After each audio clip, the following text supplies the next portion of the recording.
歌ってる姿、ね、後でご注文できますので、また詳しくはお伝えいたします。はい、それでは歌っていただきましょう。すずらん会の、すずらん食堂でございます。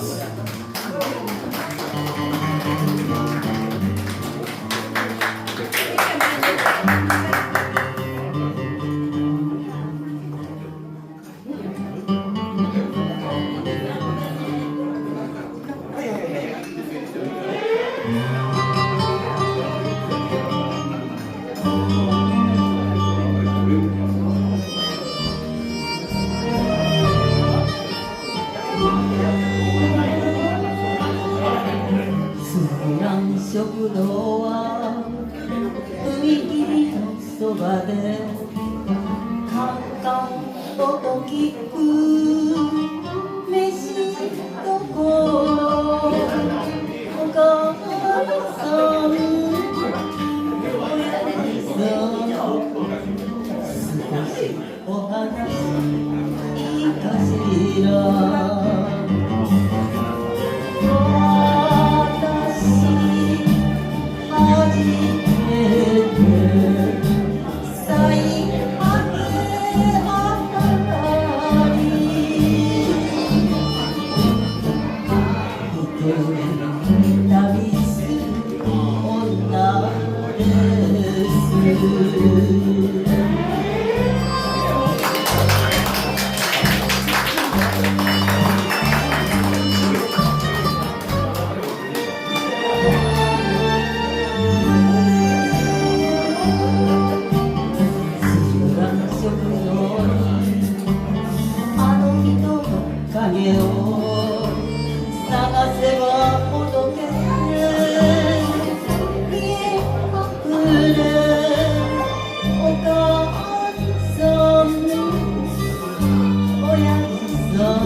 お酒一口